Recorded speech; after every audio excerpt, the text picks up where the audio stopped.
ಕಿರುತೆರೆ ಹಾಗೂ ಹಿರಿತೆರೆಗಳಲ್ಲಿ ತಮ್ಮ ಒಂದು ಅದ್ಭುತವಾದ ನಟನೆ, ಡ್ಯಾನ್ಸಿಂಗ್ ಮೂಲಕ ಇಡೀ ಸ್ಯಾಂಡಲ್‌ವುಡ್ ಸಿನಿ ಪ್ರೇಕ್ಷಕರನ್ನ ಎಂಟರ್‌ಟೈನ್ ಮಾಡ್ತಿರುವಂತಹ ನಮ್ಮ ನಿಮ್ಮೆಲ್ಲರ ಪ್ರೀತಿಯ ನಮ್ರತಾ ಗೌಡ ಅವರು ಚೂಮಂತರ ಸಿನಿಮಾದಲ್ಲಿ ಒಂದು ಸ್ಪೆಷಲ್ ಸಾಂಗ್‌ಗೆ ಪರ್ಫಾರ್ಮೆನ್ಸ್ ಮಾಡೋದ್ರ ಮೂಲಕ ಸ್ಯಾಂಡಲ್‌ವುಡ್ ಸಿನಿ ಪ್ರೇಕ್ಷಕರ ಗಮನವನ್ನ ಸೆಳೆದಿದ್ದಾರೆ. ಸದ್ಯ ನಮ್ಮ ಬಾಸ್ ಟಿವಿ ಜೊತೆಗೆ ನಮ್ರತಾ ಗೌಡ ಜಾಯ್ನ್ ಆಗ್ತಾ ಇದ್ದಾರೆ. ಮೇಡಮ್, ಮೊದಲನೇದಾಗಿ ನಮಸ್ತೆ ಅಂಡ್ ಕಂಗ್ರಾಚುಲೇಷನ್ಸ್. ಸೊ ಹೇಗೆ ಹೇಳಕ್ ಇಷ್ಟಪಡ್ತಾರ ಲೈಕ್ ಚೂಮಂತರ ಸಿನಿಮಾದ ಬಗ್ಗೆ ಹಾಗೇನೆ ಒಂದು ಸಾಂಗ್ ಬಗ್ಗೆ? ಆ, ಎಲ್ರಿಗೂ ಮೊದಲನೇದಾಗಿ ಬಾಸ್ ಟಿವಿ ವೀಕ್ಷಕರಿಗೆ ನಮಸ್ಕಾರ. ಆ, ಖುಷಿ ಆಗ್ತಾ ಇದೆ. ಅಂದ್ರೆ ನಾನು ಅನ್ಕೊಂಡಿರ್ಲಿಲ್ಲ ಈ ಸಾಂಗ್ ಒಪ್ಕೊಂಡಾಗ. ನಾನು ಒಪ್ಕೊಂಡಿದ್ದು ಇದು ಅದ್ಭುತವಾದ ಟೀಮ್, ಅದ್ಭುತವಾದ ಸಿನಿಮಾ. ನಾನು ವಿಜುವಲ್ಸ್ನ ಆಲ್ರೆಡಿ ನೋಡಿದ್ದೆ. 100% ಸಕ್ಸಸ್ ಆಗುತ್ತೆ ಅನ್ನೋ ಒಂದು ನಿಟ್ಟಿನಲ್ಲೇ ನಾನು ಒಪ್ಕೊಂಡಿದ್ದು. ಆ್ಯಂಡ್ ಯಾವುದೇ ಸೆಕೆಂಡ್ ಥಾಟ್ಸ್ ಇರಲಿಲ್ಲ, ಮಾಡಬೇಕಾ ಮಾಡಬಾರ್ದಾ ಅಂತ. ನನಗಿದು ಪಾಸಿಟಿವ್ ಆಗುತ್ತೆ ಅಥವಾ ಇದನ್ನ ಯಾರಾದರೂ ನೋಡಿ ಇನ್ನೊಂದೇನೋ ಬರ್ಬೋದು, ಆರ್ಟಿಸ್ಟ್ಗಳಿಗೆ ಹಾಗೆ ಅಲ್ವಾ. ಸೊ ಹಾಗೆ ಅಂತ ಒಪ್ಕೊಂಡಿದ್ದು. ಆ್ಯಂಡ್ ನಾನು ಅನ್ಕೊಂಡಿರ್ಲಿಲ್ಲ ಅವ್ರು ಈ ರೀತಿ ಅದನ್ನ ಒಂದು ಸಕ್ಸಸ್ ಮೀಟ್ ತರದಲ್ಲಿ ಅದನ್ನ ರಿಲೀಸ್ ಮಾಡಿ ಈ ತರ ಒಂದು ಫ್ಯಾನ್ಸ್ಗೋಸ್ಕರ, ಚುಮಂತರ್ ಸಿನಿಮಾ ಇಷ್ಟಪಟ್ಟಿರೋರ್ಗೋಸ್ಕರ ಈ ತರ ರಿಲೀಸ್ ಮಾಡಿದ್ದಾರೆ ಅಂತ.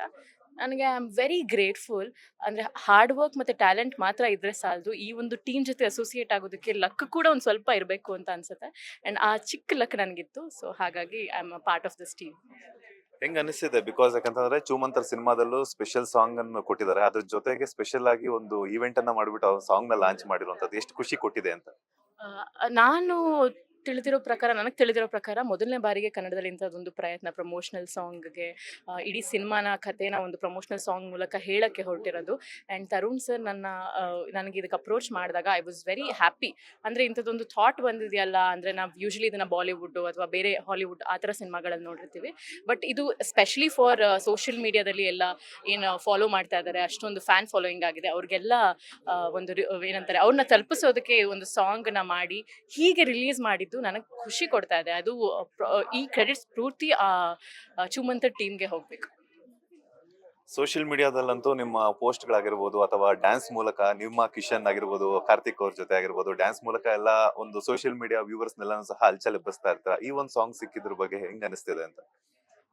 ಅದೇ ಹೇಳ್ದಾಗೆ ತುಂಬಾನೇ ಖುಷಿ ಇದೆ. ಅಂದ್ರೆ ಹೇಳ್ದಾಗೆ ಲಕ್ಕು ಇರಬೇಕು, ಆ ಲಕ್ ನನಗಿತ್ತು ಅಂತ ಅನ್ಸುತ್ತೆ. ಆ್ಯಂಡ್ ಅವ್ರ ತಲೆಗೆ ನನ್ನ ಹೆಸರು ಬಂದಿರೋದು ಕೂಡ ನನಗೊಂಥರ ಆಶ್ಚರ್ಯನೇ. ಬಿಕಾಸ್ ತುಂಬಾ ಜನ ಕಲಾವಿದರಿದ್ದಾರೆ. ಆ್ಯಂಡ್ ನೀವು ಹೇಳ್ದಾಗೆ ಸೋಷಿಯಲ್ ಮೀಡಿಯಾದಲ್ಲಿ ತುಂಬಾ ಜನ ಫೇಮಸ್ ಆಗಿರೋರು ಕೂಡ ಇದ್ದಾರೆ, ಒಳ್ಳೊಳ್ಳೆ ಡಾನ್ಸರ್ಸ್ ಇದ್ದಾರೆ. ಅವರು ಪರ್ಟಿಕ್ಯುಲರ್ಲಿ ನಮ್ರತಾ ಅಂತ ಚೂಸ್ ಮಾಡಿರೋದು ಅದು ನನ್ನ ಪುಣ್ಯ. ಆ್ಯಂಡ್ ಒಳ್ಳೆ ಸಾಂಗ್, ಈ ಥರದೊಂದು ಜಾಝ್ ಮ್ಯೂಸಿಕ್ ಇರೋ ಒಂದು ಸಾಂಗ್ ಕನ್ನಡದಲ್ಲಿ ಅತಿ ಕಡಿಮೆ ಬಂದಿರೋದು. ಆ್ಯಂಡ್ ಒಳ್ಳೆ ಡಾನ್ಸ್ ನಂಬರು. ಜಾಸ್ತಿ ಡಾನ್ಸ್ ಮಾಡಿಸಿಲ್ಲ because since it's a promotional song and ಇದರಲ್ಲಿ ಪೂರ್ತಿ ಸ್ವಲ್ಪ ಗ್ಲಾಮರಸ್ ಆಗಿರ್ಬೇಕಾಗಿತ್ತು. ಸೊ ಹಾಗಾಗಿ ಒಂದು ಸ್ಲೋ ಆಗಿ ಜಾಸ್ ಫೀಲ್ ಅಲ್ಲಿ ಹೋಗಿರುವಂತ ಒಂದು ಬ್ಯೂಟಿಫುಲ್ ಸಾಂಗ್ ಇದು. ಇದು ಬಿಗ್ ಬಾಸ್ ಗಿಂತ ಮುಂಚೆ ಶೂಟ್ ಮಾಡಿದ ಅಥವಾ ಆಫ್ಟರ್ ಬಿಗ್ ಬಾಸ್ ಶೂಟ್ ಮಾಡಿದ ಅಂತ ಗೊತ್ತಾಗ್ತಿಲ್ಲ. ಇದು ಆಫ್ಟರ್ ಬಿಗ್ ಬಾಸ್ ಶೂಟ್ ಮಾಡಿರೋದು. ಆ್ಯಂಡ್ ಇದು ಎಲ್ಲ ಪ್ಲಾನ್ ಮಾಡಿರೋದು ಟೆಕ್ನಿಷಿಯನ್ಸ್, ಹಾಗೆ ಟೆಕ್ನಿಕಲ್ ಟೀಮ್, ಮತ್ತೆ ಪ್ರೊಡ್ಯೂಸರ್ ಆಗಿರ್ಬೋದು, ಡಿರೆಕ್ಟರ್ ಆಗಿರ್ಬೋದು, ಹಾಗೆ ಆಮ್, ಈ ಸಿನಿಮಾದ ಕೊರಿಯೋಗ್ರಫರ್ ದರ್ಶಿನಿ ಅವರು. ಸೊ ಅವರು ಒಂದು ಅನ್ಕೋತಾ ಇರಬೇಕಾದ್ರೆ ಈ ಸಾಂಗ್ ತುಂಬಾ ಚೆನ್ನಾಗಿದೆ, ಈ ಸಾಂಗ್ ಏನಾದ್ರು ಮಾಡಬೇಕು ಅಂತ ಅವ್ರು ಅನ್ಕೊಂಡು ಡಿಸೈಡ್ ಮಾಡಿದಂತ ಒಂದು ಪ್ರಮೋಷನಲ್ ಸಾಂಗ್ ಇದು. ಹಾಗಾಗಿ ಬಿಗ್ ಬಾಸ್ ಆದ್ಮೇಲೆ ಈಗ ಇತ್ತೀಚೆಗೆ ಮಾಡಿದಂತ ಒಂದೇ ದಿನದಲ್ಲಿ ಶೂಟ್ ಮಾಡಿದಂತ ಸಾಂಗ್.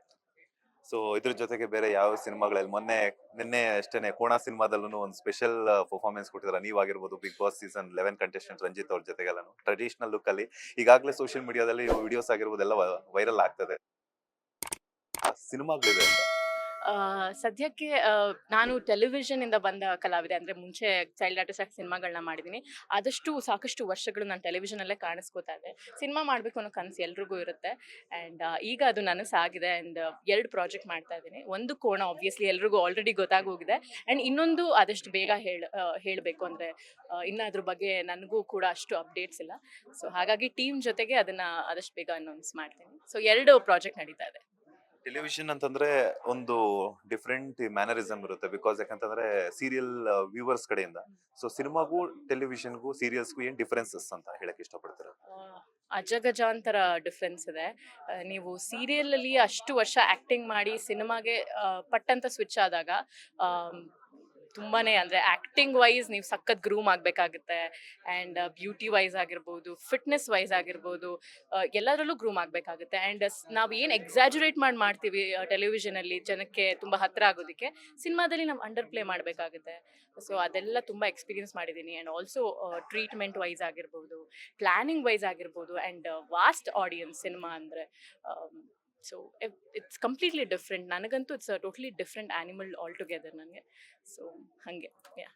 ಈಗ ತಾನೇ ಮಾತಾಡ್ತಾ ಹೇಳ್ತಾ ಇದ್ರಿ ಫಿಟ್ನೆಸ್ ವೈಸ್ ಅಂತ ಹೇಳ್ಬಿಟ್ಟು, ನಮ್ರತಾ ಅವರ ಫಿಟ್ನೆಸ್ ಮಂತ್ರ ಏನು ಅಂತ? ಫಿಟ್ನೆಸ್ ಆ್ಯಕ್ಚುಲಿ ನಾನು ಬಿಗ್ ಬಾಸಿಂದ ಬಂದಮೇಲೆ ಆಲ್ಮೋಸ್ಟ್ ಒಂದು 8 ಟು 9 ಆಲ್ಮೋಸ್ಟ್ 9-10 ಕಿಲೋಸೇ ಜಾಸ್ತಿ ಆಗಿಬಿಟ್ಟಿದೆ. ಬಿಕಾಸ್ ನಾನು ಡೆಸರ್ಟ್ಸ್ ಪ್ರಿಯೆ, ತುಂಬ ಶುಗರ್ ಕ್ರೇವಿಂಗ್ ಆಗುತ್ತೆ ನನಗೆ ದಿನ ಐಸ್ ಕ್ರೀಮ್ ತಿನ್ನಬೇಕು, ಡೆಸರ್ಟ್ಸ್ ತಿನ್ನಬೇಕು, ಅದೆಲ್ಲ ತಿಂದು ಆಲ್ಮೋಸ್ಟ್ ನನಗೆ ಅನ್ಹೆಲ್ದಿ ಹ್ಯಾಬಿಟ್ಸ್ ಶುರು ಆಗೋಗಿ ನನಗೆ ಜಂಕ್ ಮೇಲೆ ಜಾಸ್ತಿ ತಿಂದು ಸೊ ಸ್ವಲ್ಪ 10 ಕಿಲೋಸ್ ಪುಟ working on my fitness. Already ನನ್ನ ಫಿಟ್ನೆಸ್ ಜರ್ನಿ ಶುರು ಆಗಿದೆ. ಐ ಆಮ್ ಈಟಿಂಗ್ ಕ್ಲೀನ್ ಇವಾಗ. ಶುಗರ್ ಕಟ್ ಮಾಡಿದ್ದೀನಿ ಇವಾಗ. ಅದರಿಂದ ತುಂಬಾನೇ ಚೇಂಜಸ್ ಆಗಿದೆ, be it skin wise and toning wise also. Fitness ಮಂತ್ರ ಅಂದರೆ ಸ್ಟ್ರೆಂಥನಿಂಗ್ ಆ್ಯಂಡ್ ಕಂಡೀಷನಿಂಗ್ ಮಾಡಬೇಕಾಗುತ್ತೆ. ವುಮೆನ್ ಶುಡ್ ಲಿಫ್ಟ್ ವೇಟ್ಸ್ ಅಂತ ಅನ್ಸುತ್ತೆ. ಜೊತೆಗೆ ಕಾರ್ಡಿಯೋ ಜೊತೆಗೆ you have to do strengthening also. ಅದು ಬಿಟ್ಟರೆ ಕ್ಲೀನ್ ಈಟಿಂಗ್ ಅಷ್ಟೇ. ನಂತರ ಜಾಸ್ತಿ ಜಂಕ್ ಪ್ರಿಯರೆಲ್ಲ ಸ್ವಲ್ಪ ಕ್ಲೀನಾಗಿ ತಿನ್ನಿ ಅಂತ ಹೇಳಕ್ಕೆ ಇಷ್ಟ.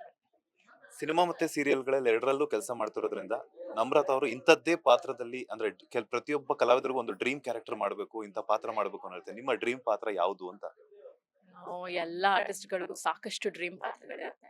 ಹಾಗೆ ನನಗೆ ಯಾವ ಪಾತ್ರ ಆದರೂ ಪರವಾಗಿಲ್ಲ. ಬೀಟ್ ಒಂದು ಚಿಕ್ಕ ಪಾತ್ರ ಹಿಂಗೆ 5 ನಿಮಿಷ ಹೋಗಿ ಬರೋದು, ಅದು ನೋಟಿಸ್ ಆಗಬೇಕು ಅಷ್ಟೇ. ಜನ ತಲೆಯಲ್ಲಿ ಉಳಿಬೇಕು. ನೀವು ಥಿಯೇಟ್ರಿಂದ ಆಚೆ ಬಂದಾಗ people should talk about it. ಅದನ್ನ ಒಂದ್ಸತಿ ನೆನೆಸ್ಕೊಂಡು ಹೇಳಬೇಕು, ಈ ನಮ್ರತಾ ಇದೊಂದು ರೋಲ್ ಮಾಡಿದ್ದು, ಅದು ಆ್ಯಕ್ಚುಲಿ ಡಿಫ್ರೆನ್ಸ್ ಆಗುತ್ತೆ.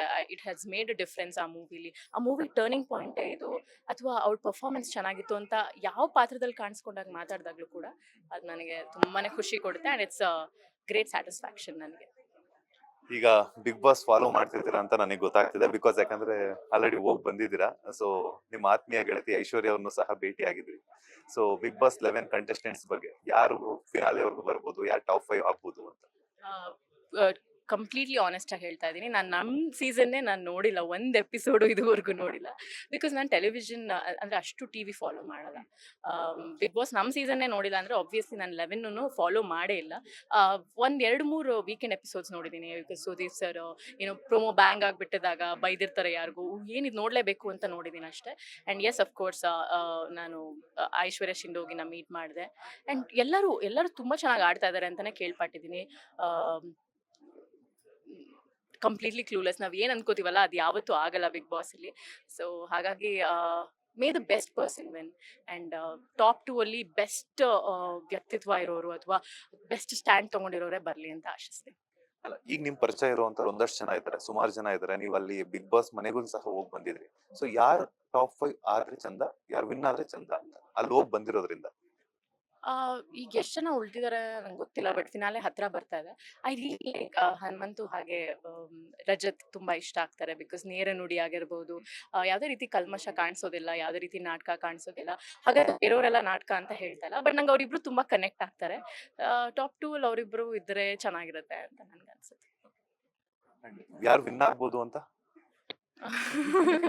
ಯಾಕಿದ್ರ ಕೇಳ್ದಂಗೆ ನಿಜವಾಗ್ಲೂ ಗೊತ್ತಿಲ್ಲ. I completely I'm clueless. ಯಾವಾಗಲೂ ಒಂದು ಆಸೆ ಇರುತ್ತೆ ವಿಮೆನ್ ವಿನ್ನರ್ ಬರಬೇಕು ಅಂತ. ಬಟ್ ಈ ಸತಿ ಏನಾಗುತ್ತೆ ಗೊತ್ತಿಲ್ಲ. ಬೀಟ್ ಮೋಕ್ಷಿತಾ ಆಗಿರ್ಬೋದು, ಗೌತಮಿ ಆಗಿರ್ಬೋದು, ಹಾಗೆ ಭವ್ಯ ತುಂಬ ಚೆನ್ನಾಗಿ ಆಡ್ತಾ ಇದ್ದಾರೆ. ಬೀಯಿಂಗ್ ಅಂದರೆ ಲೇಡಿ ಕಂಟೆಸ್ಟೆಂಟ್ಸ್ ಆಗಿ ಸಖತ್ತಾಗಿ ಆಡ್ತಾ ಇದ್ದಾರೆ. ತ್ರಿವಿಕ್ರಮ್ ತುಂಬ ಚೆನ್ನಾಗಿ ಟಾಸ್ಕ್ ಮಾಡ್ತಾರೆ, ತುಂಬ ಚೆನ್ನಾಗಿ ಆಡ್ತಾ ಇದ್ದಾರೆ ಅಂತ ಕೇಳ್ಪಟ್ಟೆ. ಅವರು ಇರ್ತಾರೆ ಟಾಪ್ 5 100% ಇರ್ತಾರೆ.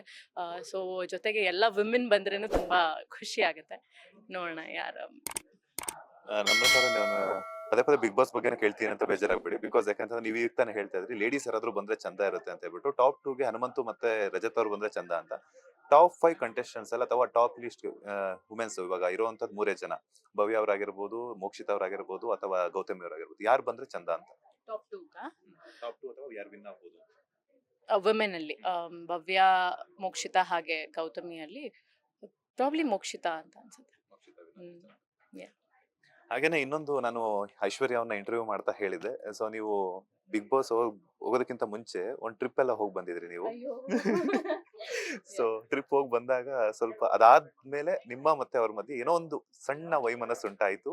ಅದಾದ್ಮೇಲೆ ನಾವು ಇಬ್ರು ಮೀಟ್ ಆಗಿದ್ದೆ ಬಿಗ್ ಬಾಸ್ ಮನೆಯಲ್ಲಿ, ತುಂಬಾ ಮಿಸ್ ಮಾಡ್ಕೊಳ್ತಿದ್ದೆ ಅಂತ ಐಶ್ವರ್ಯ ಶಿಂದೋಗಿ ಅವರು ಹೇಳಿದ್ರು.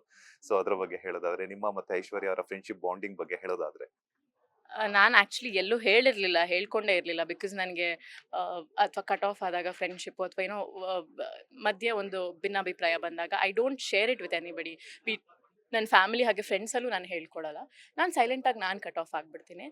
ಬಟ್ ಸಿನ್ಸ್ ಐಶ್ವರ್ಯ ಸಿಂಧೋಗಿ ಅವರು ಎಲ್ಲ ಇಂಟರ್ವ್ಯೂನಲ್ಲೂ ಹೇಳ್ಬಿಟ್ಟಿದ್ದಾರೆ ಆಲ್ರೆಡಿ ಈ ಒಂದು ಟ್ರಿಪ್ಪಿಂದ ಆಯಿತು ಅಂತ. ಅಫ್ಕೋರ್ಸ್ ಆ ಫ್ರೆಂಡ್ಶಿಪ್ ಯಾವತ್ತೂ ಇರುತ್ತೆ. ನನಗೇನೋ ಒಂದು ಬೇಜಾರಾದಾಗ ನಾನು ದೂರ ಉಳಿತೀನಿ, ಅವ್ರಿಗೇನೋ ಒಂದು ಬೇಜಾರಾದಾಗ ಅವ್ರು ದೂರ ಉಳಿತಾರಷ್ಟೇ. ದ್ವೇಷ ಅನ್ನೋದಂತೂ ಏನೂ ಇಲ್ಲವೇ ಇಲ್ಲ. ಇಟ್ಸ್ ಜಸ್ಟ್ ದಟ್ ನನಗೆ ನನ್ನ ಸ್ಪೇಸ್ ಬೇಕಿತ್ತು, ಅವ್ರಿಗೆ ಅವ್ರ ಸ್ಪೇಸ್ ಬೇಕಿತ್ತು. ಹಾಗಾಗಿ ಮಾತಾಡೋದನ್ನ ನಿಲ್ಲಿಸಿದ್ವಿ. ಆ್ಯಂಡ್ ಕಾಂಟ್ಯಾಕ್ಟ್ ಕಟ್ ಆಫ್ ಆಗೋಗಿತ್ತು. ಅಂದರೆ ಅಷ್ಟು ರೆಗ್ಯುಲರಾಗಿ ಮಾತಾಡ್ತಿದ್ದವರು ಸಡನ್ನಾಗಿ ಒಂದು ತಿಂಗಳು 2 ತಿಂಗಳು ಮಾತು ನಿಲ್ಲಿಸಿದಾಗ ಅದು ಆಬ್ವಿಯಸ್ಲಿ ನಾನು ಮೂವ್ ಆನ್ ಆಗ್ತೀನಿ, ಅವರು ಮೂವ್ ಆನ್ ಆಗ್ತಾರೆ. But it's good that Bigg ಬಾಸ್ಗೆ ಹೋದಾಗ ನನಗಂತೂ ಒಂದು ಚೂರು ಏನಂತಾರೆ ಎಂಬ್ಯಾರಸ್ಮೆಂಟ್ ಆಗಿರ್ಬೋದು, ಮುಜುಗರ ಇರಲಿಲ್ಲ. ಹೇಗೆ ಅವ್ರನ್ನ ಫೇಸ್ ಮಾಡೋದು, ಏನು ಮಾತಾಡೋದು ಅಂತ. ಐ ವಾಸ್ ವೆರಿ ಏನಂತಾರೆ ಓಪನ್ ಅಬೌಟ್ ಇಟ್. ಅವ್ರನ್ನ ಹೋಗ್ತೀನಿ ಒಳಗಡೆ ಆ್ಯಂಡ್ ನಾನು ಅವ್ರಿಗೆ ತುಂಬ ಬಿಕಾಸ್ ಒಳಗಡೆ ಹೋದಾಗ ಅವ್ರ ಮೆಂಟಲ್ ಸ್ಟೇಟ್ ಹೆಂಗಿರುತ್ತೆ ಅಂತ ನನಗೆ ಗೊತ್ತು, ನಾನು ಅನುಭವಿಸಿದ್ದೇನೆ. ನಾನು ಒಳಗಡೆ ಹೋಗಿ ನಮ್ಮ ಮನಸ್ಸನ್ನ ಇನ್ನೂ ಕಂಟಿನ್ಯೂ ಮಾಡಿದ್ರೆ ಅವ್ರಿಗೂ ಕೂಡ. ಹಾಗಾಗಿ ಹೋಗಿದ ತಕ್ಷಣ ಫಸ್ಟ್ ನಾನು ಅವ್ರು ಎಲ್ಲಿ ಅಂತ ಹುಡುಕ್ತಾ ಇದ್ದಾರೆ, ನೋಡಿದ ತಕ್ಷಣ ಹಾಗೆ ಮಾಡಿದೆ, ಮಾತಾಡಿಸಿದೆ. ಅಫ್ಕೋರ್ಸ್ ಇನ್ನು ಮುಂದೆ ಸಿದ್ಧಾಗೂ ನಾನು ಮಾತಾಡಿಸ್ತೀನಿ, ಚೆನ್ನಾಗಿರ್ತೀವಿ. ಅಷ್ಟೇ, everything happens for a reason. ಅವ್ರು ಹೇಳ್ತಾ ಒಂದ್ ಮಾತು ಹೇಳಿದ್ರು. ಸೊ ಫ್ಯಾಮಿಲಿ ಮೆಂಬರ್ಸ್ ಅಂತ ರೌಂಡ್ ಇದ್ದಿದ್ರೆ ನಾನು ಅಲ್ಲಿ ಗಂಟೆ ಇರ್ಲಿಲ್ಲ, ಬಟ್ ಫ್ರೆಂಡ್ಸೇ ಬಂದಿದ್ರು. ಸೊ ನಮ್ರತನ್ ನೋಡಿದ ತಕ್ಷಣ ನನಗೆ ನಮ್ಮ ಫ್ಯಾಮಿಲಿ ಮೆಂಬರ್ಸ್ ಯಾರೋ ಒಬ್ರು ಬಂದ್ರು ಅನ್ನುವಂತ ಫೀಲ್ ಆಯ್ತು ಅಂತ ಹೇಳ್ಬಿಟ್ಟು ಅದಕ್ಕೋಸ್ಕರ ಈ ಕ್ವಶನ್ ಕೇಳಿದ್ ನಾನು. That's so sweet. ಅವ್ರು ಅಳ್ಬೇಕಾದ್ರೆಲ್ಲ ನನಗೆ, ನಮ್ಮ ಮಮ್ಮಿಗೆ, ನಮ್ಮ ಡ್ಯಾಡಿಗಾಗಿರ್ಬೋದು ತುಂಬ ಬೇಜಾರಾಗೋದು. ಬಿಕಾಸ್ ನಾವು ತುಂಬ ಕ್ಲೋಸ್ ಆಗಿ ನೋಡಿದ್ದೀವಿ ಅವ್ರನ್ನ. ಅವರ ಕಷ್ಟಗಳೇನು, ಅವ್ರು ಎಷ್ಟು ಇಂಡಿಪೆಂಡೆಂಟ್ ಆಗಿ ಹೇಗೆ ಬೆಳೆದು ಬಂದಿದ್ದಾರೆ ಅದೆಲ್ಲ ನಾನು ತುಂಬ ಹತ್ರದಿಂದ ನೋಡಿದ್ರಿಂದ ಅವ್ರ ಅತ್ತಾಗೆಲ್ಲ ತುಂಬ ನನಗೆ ಬೇಜಾರಾಗೋದು. ಸೊ ಅಫ್ಕೋರ್ಸ್ ನನ್ನ ಕೇಳಿದಿದ್ರೆ ಫ್ಯಾಮಿಲಿ ರೌಂಡ್ ಅನ್ನೋದೇನಾದರೂ ಇದ್ದಿದ್ರೆ ಅಲ್ಲಿವರೆಗೂ 100% ನಾನೇ ಹೋಗ್ತಾ ಇದ್ದೆ. ಆ್ಯಂಡ್ ಐ ವುಡ್ ಹ್ಯಾವ್ ಇನ್ನಷ್ಟು ಮೋಟಿವೇಟ್ ಮಾಡಿ ಅವ್ರನ್ನ ಪುಷ್ ಮಾಡ್ತಿದ್ದೆ. ಒಳಗಡೆ ಹೋದಾಗಲೂ ಕೂಡ I wanted to push her and motivate her. ಅಷ್ಟೇ ನಾನು ಮಾಡಿದ್ದು ಕೂಡ ಒಳಗಡೆ. ಅದು ಎಷ್ಟು ತೋರಿಸಿದಾರೋ ಬಿಟ್ಟಿದಾರೋ ನನಗೂ ಗೊತ್ತಿಲ್ಲ. ಸೊ ಬಿಗ್ ಬಾಸ್ 10 ಕಂಟೆಸ್ಟೆಂಟ್ಸ್ ಮತ್ತೆ ಇವಾಗ ಇಲ್ಲಿವರೆಗೂ ಸಹ ಯಾರ್ಯಾರ ಜೊತೆ ಎಲ್ಲಾನು ಫ್ರೆಂಡ್ಶಿಪ್ ಕಂಟಿನ್ಯೂ ಮಾಡ್ತಿದ್ರಾ ಅಂತ? ಅಯ್ಯೋ ದೇವ್ರೆ! ಎಲ್ಲರೂ ಒಂದು 3-4 ಜನ ಬಿಟ್ಟರೆ ಇನ್ನೆಲ್ಲರೂ ಟಚ್ಚಲ್ಲೇ ಇದ್ದಾರೆ. ಅಂದರೆ ಅವ್ರದ್ದೇನಾದ್ರು ಪರ್ಸ್ನಲ್ ಫಂಕ್ಷನ್ ಆದಾಗ ಇನ್ವೈಟ್ ಮಾಡ್ತಾರೆ. ನಂದೇನಾದ್ರು ಪರ್ಸ್ನಲ್ ಫಂಕ್ಷನ್ ಆದಾಗ ಇನ್ವೈಟ್ ಮಾಡ್ತೀವಿ. ಸೊ ಫ್ರೀ ಇದ್ದವ್ರು ಬರ್ತಾರೆ, ಫ್ರೀ ಇಲ್ಲದವ್ರು ಬರೋದಿಲ್ಲ, ಫೋನ್ ಮಾಡಿ ವಿಶಸ್ ತಿಳಿಸ್ತಾರೆ. ಎಲ್ಲರ ಜೊತೆ ಚೆನ್ನಾಗಿದ್ದೀನಿ. ಅಂದರೆ ಆಚೆ ಬಂದಮೇಲೆ ಒಳಗಡೆ ನಡೆದಿದ್ದನ್ನು ಇಟ್ಕೊಂಡು ಕಂಟಿನ್ಯೂ ಮಾಡಿ ಕ್ಯಾರಿ ಆನ್ ಮಾಡೋದೆಲ್ಲ ಇಟ್ಸ್ ನಾಟ್ ನೀಡೆಡ್ ಅಂತ ಅನಿಸುತ್ತೆ. ಮೊನ್ನೆ ತುಕಾಲಿ ಕೂಡ ಶೂಟಿಂಗಲ್ಲಿ ಸಿಕ್ಕಿದ್ರು. ಎಷ್ಟೇ ಮಾತಾಡಿದ್ರು ಕೂಡ ಅವ್ರ ಜೊತೆ ಇದ್ದಾಗ ಒಂದಷ್ಟು ಖುಷಿ ವಿಚಾರಗಳನ್ನ ನಾವು ಹಂಚ್ಕೊಂಡಿದ್ದೀವಿ. ಸೊ ನೋಡಿದಾಗ ಅಷ್ಟೇ ಖುಷಿಯಿಂದ ಮಾತಾಡಿಸ್ತೀನಿ. ಅಷ್ಟು ಎಲ್ಲರ ಜೊತೆ ಚೆನ್ನಾಗಿದ್ದೀನಿ, ಎಲ್ಲರ ಜೊತೆ ಟಚ್ಚಲ್ಲಿ ಇದ್ದೀನಿ. ಆಲ್ಮೋಸ್ಟ್ ಎಲ್ಲರ ಜೊತೆ.